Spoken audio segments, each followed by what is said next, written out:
नमस्कार। टीवी 9 राजस्थान पर आप सभी का स्वागत है। और ये 8 PM शो में हम बात करते हैं राजस्थान की हर उस बड़ी खबर की जो राजस्थान के सियासी गलियारों में गोते मार रही है। और देखिए, आज का सबसे बड़ा विषय है एसआई भर्ती का रद्द होना। राजस्थान हाईकोर्ट ने एसआई भर्ती को रद्द कर दिया है और उसके साथ कई टिप्पणी भी की है। टिप्पणी इसको लेकर की है कि जो पिछले एसआई भर्ती 2021 के जो अभ्यर्थी थे, जो सिलेक्ट हुए थे, उनको नई भर्ती के तहत फिर से उनका एग्ज़ाम लिया जाएगा। अब इसको आरपीएससी किस तरह से इस पर प्रक्रिया में लाएगी, ये देखने वाली बात होगी। अब इस पर सियासी सवाल कई खड़े हो गए। देखिए, भजनलाल सरकार की तरफ से, विपक्ष की तरफ से। भजनलाल सरकार की तरफ से इसलिए क्योंकि खुद किरोड़ीलाल मीणा, क्योंकि सरकार में मंत्री है, लेकिन वो इनडायरेक्टली क्रेडिट लेने की कोशिश कर रहे हैं। जैसे ही राजस्थान हाईकोर्ट की तरफ से एसआई भर्ती को रद्द करने का फैसला आया, तुरंत उन्होंने एक पोस्ट को रीपोस्ट किया अपने सोशल मीडिया प्लेटफॉर्म एक्स पर, जिसमें उनके कई जो है समाचार पत्रों की कटिंग्स की फ़ोटो लगाई हुई थी और उसमें लिखा था कि किरोड़ीलाल मीणा के ही प्रयासों से ये एसआई भर्ती रद्द की गई है। सबसे पहला उन्होंने शुरुआत वहाँ से की। उसके बाद उनका एक बड़ा बयान सामने आया जिसमें उन्होंने इनडायरेक्टली पहले हनुमान बेनीवाल पर निशाना साधा और फिर बेनीवाल पर नाम लेकर उन्होंने कई बार किए। उन्होंने राज्यसभा में होते हुए, जब वो सांसद थे, कि जब मुझसे उन्होंने पैसे मांगे और फिर मैंने दिलवाए भी, और भी कई उन्होंने हनुमान बेनीवाल का नाम लेकर निशाने साधे। इसके अलावा भी उनका और हनुमान बेनीवाल का एक ऑडियो वायरल हो रहा है जो कि एक निजी चैनल का है। उसमें भी काफ़ी तूतू मेमे दोनों नेताओं के बीच देखी गई। अब देखिए, इस तूतू मेमे के पीछे एक बड़ी वजह है और उसी को लेके हम बात करेंगे अपने 8 PM शो में। तो हमारे साथ जुड़े हैं राजस्थान से सुमित देवड़ा। लगातार एसआई भर्ती पर उन्होंने नज़र बनाई हुई है। कई बार हमने इस शो में भी उनसे एसआई भर्ती को लेकर, हनुमान बेनीवाल और किरोड़ीलाल मीणा को लेकर बात की और आज उनसे अब बात करेंगे जब हाईकोर्ट ने रद्द कर दिया है एसआई भर्ती को। तो सुमित, सबसे पहले तो एसआई भर्ती को रद्द कर दिया गया है, ये एक बड़े छोटे से बयान में ये बताया कि तकनीकी पहलुओं के तौर पर कि रद्द कर दिया और जो पिछले अभ्यर्थी थे उनका क्या होगा, कैसे होगा। उसके बाद सियासत की बात करेंगे। पूर्व इस पूरी भर्ती परीक्षा को लेकर याचिका लगाई गई थी। उन अभ्यर्थियों द्वारा लगाई गई थी जो कि इस भर्ती परीक्षा में असफल रहे थे। उनका सीधा सीधा कहना था, क्योंकि कई इस पेपर लीक मामले में लोग पकड़े गए थे। ऐसे में अभ्यर्थी पकड़े जाने के बाद में उनका कहना था कि इसमें बड़ा घोटाला हुआ है, पेपर लीक हुई है। ऐसे में इस भर्ती परीक्षा को रद्द किया जाना चाहिए। धीरे धीरे इसमें सियासत होती रही और पॉलिटिक्स घुस गई। इसके बाद में कमेटी बनाई गई। कमेटी में जो है इस पूरे मामले में जो है सभी जो एसओजी है और दूसरे जो आरपीएस है, उन सब के जो है बयान लिए गए और एक रिपोर्ट बनाई गई। इसके बाद में सरकार ने जो है राजस्थान उच्च न्यायालय में इसको लेकर जवाब पेश किया, जिसमें यह कहा गया कि इस भर्ती परीक्षा को रद्द नहीं किया जाना चाहिए। जी उन अभ्यर्थियों के बारे में सोचना चाहिए जो कि इस भर्ती परीक्षा को मेहनत करके पास हुए। एसओजी कार्रवाई कर रही है। 55 से ज्यादा अभ्यर्थी और कई नकल गिरोह के जो है सरगना है, उनको पकड़ा जा चुका है। ऐसे में कार्रवाई करके ऐसे लोगों को ढूंढा जा सकता है। जी लेकिन राजस्थान उच्च न्यायालय ने उसके बाद में भी दोनों पक्षों को सुना और लंबी सुनवाई के बाद में 14 अगस्त को जो है इस पूरे मामले में फैसले को सुरक्षित रख लिया था। फैसले का इंतजार था। आज राजस्थान उच्च न्यायालय के फैसले का इंतजार खत्म हुआ। राजस्थान उच्च न्यायालय ने सब इंस्पेक्टर भर्ती परीक्षा को अब रद्द कर दिया है। कई तकनीकी पहलू है इस रद्द के पीछे, क्योंकि जो सरकार ने रिपोर्ट जो जवाब पेश किया था उसके जी ऊपर कई तरह के सवाल राजस्थान उच्च न्यायालय ने उठाए थे। इसके बाद में जो है कई तरह की झिरह हुई कि हालांकि मीडिया ट्रायल जो है बंद कर दी गई थी इस पूरे मामले में। लेकिन अब जब पूरे इस मामले में जो है फैसला आ चुका है, तो इस भर्ती परीक्षा को रद्द कर दिया गया है। तो जी अलग अलग मायनों में इस पूरी भर्ती परीक्षा को देखा जा रहा है। हालांकि 859 पदों पर जो भर्ती हुई थी, जो सफल अभ्यर्थी हुए थे, उनको एक बार फिर से मौका दिया जाएगा। आगे की भर्ती में आयु की सीमा की छूट दी जाएगी और भी कई तरह की रियायत दी जाएगी। लेकिन उनके पास में रीपिटिशन का भी मौका है। अभी जी एकल खंडपीठ ने जो है फैसला दिया है, डबल बेंच में यह फैसला जा सकता है। इसके साथ ही सुप्रीम कोर्ट से भी जो है फैसले को लेकर याचिका लगा सकती है। सुप्रीम कोर्ट इसमें क्या इसको यथावत रखती है या इस फैसले पर रोक लगाती है, यह भी देखने वाली बात होगी। जी जी। अखिल। तो तो ये है कि क्या फैसला आया और अभी सरकार के पास क्या क्या ऑप्शन खुले, तो सुमित ने भी बताया। सुमित, लेकिन अब इसको लेके, क्योंकि हमने जैसे ही ये फैसला आया तो हमने अपने TV9 राजस्थान पर तभी लाइव किया था, सुमित तब भी हमारे साथ जुड़े थे, तब भी यही बात हो रही थी कि देखिए अभी तो फैसला आ गया और अभी से ही होड़ हो जाएगी क्रेडिट लेने की, और वो होड़ देखी भी गई। देखिए हनुमान बेनीवाल लगातार जश्न मना रहे, जयपुर में शहीद स्थल पर भी जश्न मन रहा है, वो अपने आवास के बाहर नाचते हुए भी आए, उनके भी कई विजुअल सामने आए। तो लेकिन इस बीच वो किरोड़ीलाल मीणा समेत भजनलाल सरकार को भी गलिया रहे, गहलोत सरकार को भी गलिया रहे, कांग्रेस बीजेपी दोनों को वो गलिया रहे। इधर किरोड़ीलाल मीणा है तो उन्हें पता है, क्योंकि हनुमान बेनीवाल लगातार संघर्ष कर रहे हैं इसके लिए। 127 दिन का धरना लगातार शहीद स्थल जयपुर में चल रहा था, तो जहां पर जश्न की मैंने अभी बात भी बताई, तो इसलिए अब उन्होंने आज किरोड़ीलाल मीणा ने हनुमान बेनीवाल पर जमकर निशाना साधा और उसके साथ साथ कई गंभीर आरोप भी लगाए, पैसे लेने जैसे आरोप भी लगाए। इसके साथ साथ मैंने भी आपको शुरुआत में बताया कि दोनों का ही तू मैं का वीडियो वायरल हो रहा है, एक दूसरे बड़ी तू मैं ही की गई है। किरोड़ीलाल मीणा उनसे तू से भी बात कर रहे थे, हनुमान बेनीवाल भी कह रहे थे कि आप अपनी औकात में रहो, तू मत करो, कि इस लेवल तक बातचीत उसमें हुई। तो अब भजनलाल शर्मा सरकार में किरोड़ीलाल मीणा मंत्री है, एक तरफ वो क्रेडिट लेने की होड़ में है, दूसरी तरफ भजनलाल सरकार है जो कोर्ट में पक्ष रखती है कि ये SI भर्ती 2021 रद्द नहीं होनी चाहिए। तो क्या अब इसको देख के सुमित, क्या आने वाले समय में दिखेगा कि फिर से किरोड़ीलाल मीणा का वही रूप दिखेगा जो कुछ दिन पहले था लोकसभा चुनाव के बाद, अपनी ही सरकार के खिलाफ फिर से वो खुलकर आएंगे? देखिए, हर कोई अपना राजनीतिक सिद्ध साधने की कोशिश कर रहा है जी इस फैसले के बाद में। प्रतिक्रिया जो है संभावित थी, क्योंकि आपने पिछले लाइव की बात की तो हमने इस बात को लेकर चर्चा की थी कि अब जल्दी जो है प्रतिक्रिया आना शुरू हो जाएगा, और इसके तुरंत बाद जो है लगातार प्रतिक्रिया का दौर शुरू हो गया। जिस तरह से हनुमान बेनीवाल अपने नागौर आवास पर डांस करते हुए दिखाई दिए जी इस पूरी भर्ती परीक्षा के रद्द होने के बाद में, वहीं किरोड़ीलाल मीणा जो है हनुमान बेनीवाल पर हमलावर होते हुए दिखाई दिए। हालांकि इस पूरे मुद्दे पर राजनीति होनी तय थी, क्योंकि क्रेडिट गेम जो है इस पूरे मामले में पहले से ही चल रहा था। जी क्योंकि हनुमान बेनीवाल लगातार अपने धरने स्थल से जो सब इंस्पेक्टर भर्ती परीक्षा को लेकर चल रहा है जयपुर में शहीद स्मारक पर, वहां पर कई बार यह बयान दे चुके हैं कि क्यों जो है मुख्य विपक्ष जो कांग्रेस है सरकार यहाँ पर राजस्थान में, वह क्यों नहीं धरने स्थल पर आ रहा है। सचिन पायलट जो RPSC की बंद की बात करते थे वे क्यों नहीं आ रहे हैं। डॉक्टर किरोड़ीलाल मीणा जो कि कभी थाने के बाहर बैठे थे वे जी क्यों नहीं आ रहे हैं, इस पूरे मुद्दे पर युवाओं के साथ क्यों नहीं जुड़ रहे हैं। हालांकि डॉक्टर किरोड़ीलाल मीणा का पहले भी हमने बयान सुना इस पूरे मुद्दे पर, जब सरकार ने इस पूरी भर्ती परीक्षा को लेकर 1 जुलाई को अपनी रिपोर्ट के आधार पर जो है यह अनुशंसा की कि इस भर्ती परीक्षा को रद्द नहीं किया जाना चाहिए, तब उनका बयान आया कि सरकार अपने तथ्यों अपनी जांच के अनुसार जो है इस पूरे मामले में जो है अपनी कर रही है, कार्रवाई कर रही है, SOG भी कार्रवाई कर रही है।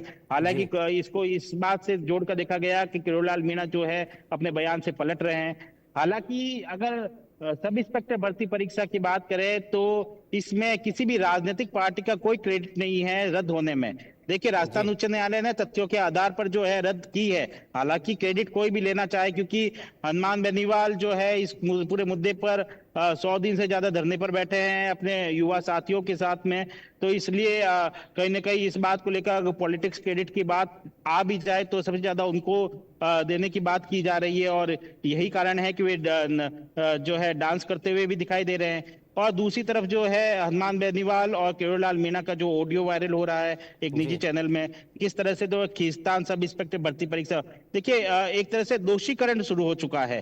हनुमान बेनीवाल किरोड़ीलाल मीणा पर दोष मढ़ रहे हैं कि आपने कुछ भी नहीं किया इस पूरे मामले को लेकर, जो भी किया हमने किया, धरना हमने दिया, इस पूरे मामले पर सरकार पर दबाव भी हमने दबाया बनाया। लेकिन यह भी सोचने वाली बात है कि सरकार ने तो रद्द नहीं करने की अनुशंसा कर दी, जी तो दबाव का कोई असर तो नहीं दिखाई दिया। लेकिन इस पूरे मामले में अब किरोड़ीलाल मीणा का रुख भी फिर से पलटता हुआ दिखाई दे रहा है। एक तरफ रिपोर्ट की अनुशंसा करने के बाद में रुख बदला हुआ दिखाई दिया, अब फिर से बदला हुआ दिखाई दे रहा है। कहीं ना कहीं क्रेडिट गेम जो है अब शुरू हो गया है। एक तरफ टीकाराम जूली का बयान भी सामने आया, उन्होंने भी ट्वीट करते हुए इस पूरी भर्ती परीक्षा में युवाओं की जस्टिस करने की बात की और इस जी मुद्दे को लगातार कांग्रेस द्वारा उठाने की बात की। तो सब हर कोई जो है इस पूरे मुद्दे पर, हालांकि राजस्थान उच्च न्यायालय द्वारा फैसला आया है, लेकिन क्रेडिट हर कोई लेने में लगा है। जी बिल्कुल, अंकित। तो ये तो हनुमान बेनीवाल और किरोड़ी के बीच की टसल हो गई, लेकिन इस बीच भजनलाल सरकार पे भी किरोड़ीलाल मीणा का बोलना कहीं ना कहीं नुकसान दे सकता है। लेकिन इसके अलावा सुमित ज़रा ये भी बताइए कि देखिए हनुमान बेनीवाल जिस तरह क्रेडिट लेने की कोशिश कर रहे हो और वो लगातार ये दिखाने की कोशिश कर रहे हो, उन्हीं के प्रयासों से आज ये फैसला राजस्थान हाईकोर्ट में हुआ है। हालांकि आप ये सारी चीज़ें क्लियर कर चुके हैं कि ऐसा बिल्कुल नहीं है। देखिए सरकार तो बिल्कुल मना कर चुकी थी कि नहीं करनी चाहिए, उसके बावजूद हाईकोर्ट में तथ्यों के आधार पर यह फैसला किया गया। और अगर अब भी सरकार की मंशा नहीं होगी तो इसके बाद भी हमने ऑप्शंस की भी बात की कि सरकार अभी सिंगल पीठ कोर्ट का यह फैसला है, हो सकता है फिर से दोबारा से रिपेटिशन की जाए, सुप्रीम कोर्ट का दरवाज़ा खुला हुआ है, तो उसके बाद फिर से ये अधर में जाने की अभी भी बात हो सकती है। लेकिन इसके अलावा अगर हनुमान बेनीवाल इस चीज़ में वो इस चीज़ को स्थापित कर लेते हैं ज़्यादा से ज़्यादा युवाओं में कि हाँ जी उनकी वजह से ही ये हुआ है, तो क्या उन्हें आने वाले समय में कोई सियासी फ़ायदा भी देखने को मिल सकता है अपनी पार्टी आरएलपी के लिए भी, क्योंकि अंता का उपचुनाव भी आने वाला है और चुरू की एक जो बीजेपी विधायक है उन पे भी कहीं ना कहीं खतरे के बादल मंडरा रहे, तो उसके भी उपचुनाव की बात कही जाने लगी अगर उनको ऐसी कोई सज़ा होती है तो। देखिए आप और मैं तथ्यों की बात कर सकते हैं, लेकिन सामान्यतः पॉलिटिक्स में जो है तथ्यों की बात की जगह भावनाओं की बात ज्यादा की जी जाती है। बिल्कुल। कौन युवाओं के साथ में खड़ा रहा, देखिए यह सबसे महत्वपूर्ण है। अगर राजनीतिक हित की बात करें तो सबसे ज्यादा हित जो है हनुमान बेनीवाल को इस पूरे मामले में फायदा मिलता हुआ दिखाई दे रहा है, क्योंकि वे हालांकि उनके दबाव का कोई फायदा सरकार के ऊपर नहीं दिखाई दिया है, और दूसरी ओर राजस्थान उच्च न्यायालय ने तथ्यों के आधार पर जो है इस पूरे मामले में भर्ती परीक्षा को रद्द किया है। लेकिन युवाओं के साथ में खड़े हुए दिखाई दिए हैं, 100 दिन जी से ज्यादा जो है वे धरने पर रहे। कई बार बारिश में गर्मी में जो है धरना प्रदर्शन किया। किस तरह से कांग्रेस का जो वोट चोरी को लेकर प्रदर्शन था, छात्र संघ चुनाव को लेकर प्रदर्शन था, किस तरह से बैनर बिल्कुल। के तस्वीरें सामने आई, एक दूसरे के बैनर हटाने को लेकर लगाने को लेकर सामने आई। और लगातार इतना लंबा धरना राजस्थान में अभी तक नहीं देखा गया है, और ऐसे में एक रिकॉर्ड दर्ज उन्होंने किया है। कहीं ना कहीं युवाओं को साधने में हनुमान बेनीवाल जरूर जो है सार्थक रहे हैं। और अगर आने वाले चुनाव में हनुमान बेनीवाल को युवाओं का साथ मिलता है, क्योंकि उनकी आवाज कहीं ना कहीं हनुमान बेनीवाल ने बुलंद की है। क्योंकि पॉलिटिक्स में जब मुद्दा गौण हो जाता है और उसकी बात नहीं की जाती है, तो अगर उसकी चर्चा नहीं होती है तो उसके किसी किसी तरह से गंभीरता से नहीं लिया जाता है किसी भी स्टेज पर। हालांकि तथ्यों के आधार पर हुआ होगा, सरकार ने कुछ भी अनुशंसा की होगी, लेकिन इस पूरे मुद्दे को ट्रेंड में लाना, गरमाना, और इस पूरे मुद्दे पर जो है बातचीत चलते रहे, मुद्दा गरमाया रहे, इसके लिए हनुमान बेनीवाल ने महत्वपूर्ण भूमिका निभाई है।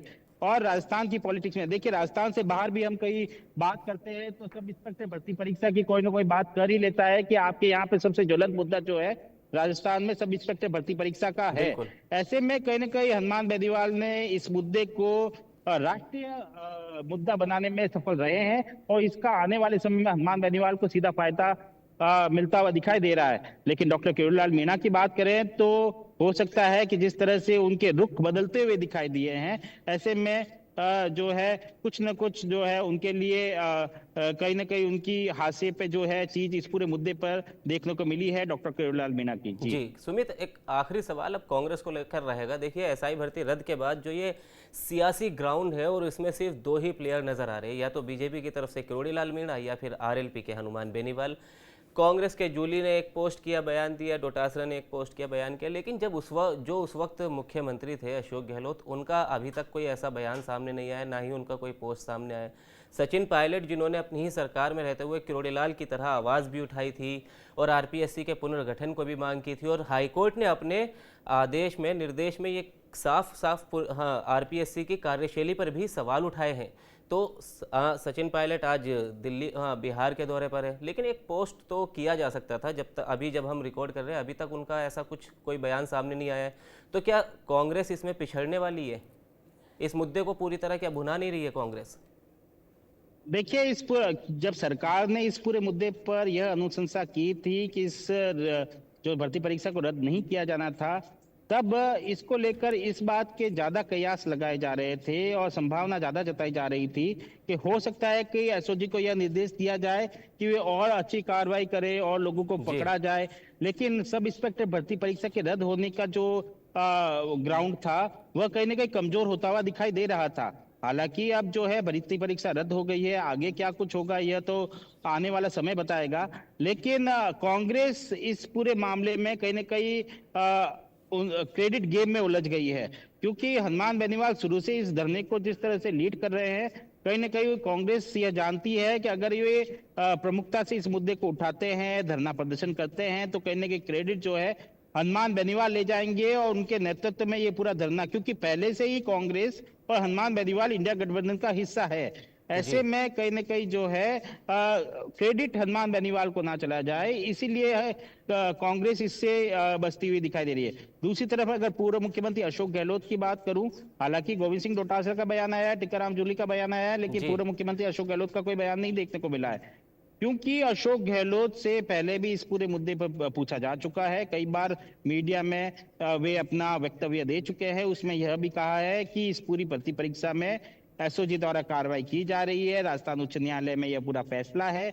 ऐसे में राजस्थान उच्च न्यायालय जो फैसला करेगा हम उसे स्वीकार करेंगे। कहीं ना कहीं विवादित बयान से, विवादित मुद्दे से बचने का प्रयास उनका हमेशा से दिखता रहा है। जी ऐसे में अगर उनका कोई बयान सुमित, सामने एक नहीं मिनट आता है तो आपको ये रोकना कोई चाहूंगा, बड़ी बात नहीं। क्योंकि अशोक गहलोत की आप बात कर रहे हैं, क्योंकि लोकेश शर्मा ने भी देखिए इनको फिर से एक बार घेरा है जैसे ही ये फैसला आया। इसके अलावा पीएसओ जो उनके गिरफ्तार हुए तो उसको लेके भी बीजेपी ने कई बार उन्हें घेरा, तो क्या वो इसी वजह से बचते हुए दिखाई दे रहे हैं?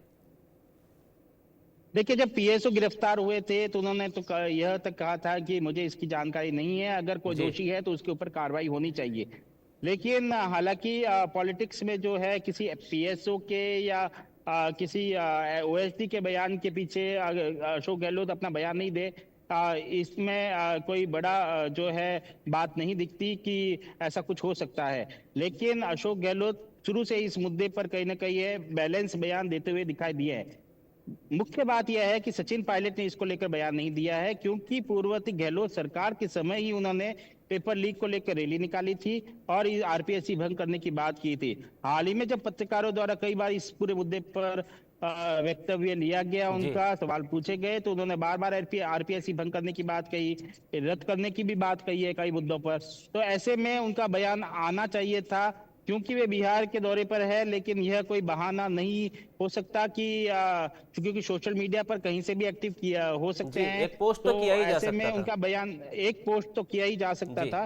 तो कहीं ना कहीं जो है कांग्रेस इस मुद्दे पर क्रेडिट जो है हनुमान बेनीवाल को ना मिल जाए, इस मुद्दे को लेकर कहीं ना कहीं जो है ज्यादा बोलती हुई दिखाई नहीं दे रही है। कहीं ना कहीं क्योंकि टीकाराम जूली और गोविंद सिंह डोटासरा का भी जो बयान आया वह बड़े जो है सामान्य तरीके से किसी पे हमलावर होते हुए नहीं दिखाई दिए हैं उसमें अभी भी। जी, बहुत सामान्य उनके दोनों के ही बयान थे। हालांकि उस वक्त, जिस वक्त ये भर्ती हुई थी, उस वक्त शिक्षा मंत्री गोविंद डोटासरा ही थे, तो उनका बयान आना तो बिल्कुल ज़रूरी था। खैर, अब देखिए, ये आज अब तक की सारी अपडेट रही एसआई भर्ती रद्द होने के बाद क्या क्या सियासत राजस्थान में देखने को मिल रही है। लेकिन अब आगे क्या देखने को मिलेगा कि क्या जो 2021 के अभ्यर्थी थे वो उनको फिर से मौका दिया जाएगा नई भर्ती के द्वारा, उस प्रक्रिया पर काम किया जाएगा, या फिर सरकार फिर से कोर्ट का दरवाज़ा खटखटाएगी या सुप्रीम कोर्ट जाएगी, ये देखने वाली बात होगी। और इस पर क्या क्या सियासत राजस्थान में देखने को मिलेगी, सब आपको बताते रहेंगे TV9 राजस्थान पर ही। फिलहाल आज के मुद्दे में इतना ही, और बाकी एसआई भर्ती को लेकर और बाकी जो भी राजस्थान में बड़े सियासी मुद्दे हैं उनको लेकर एक बार फिर आपके सामने कल हाजिर होंगे 8 PM शो में। फिलहाल के लिए दीजिए इजाज़त, शुक्रिया।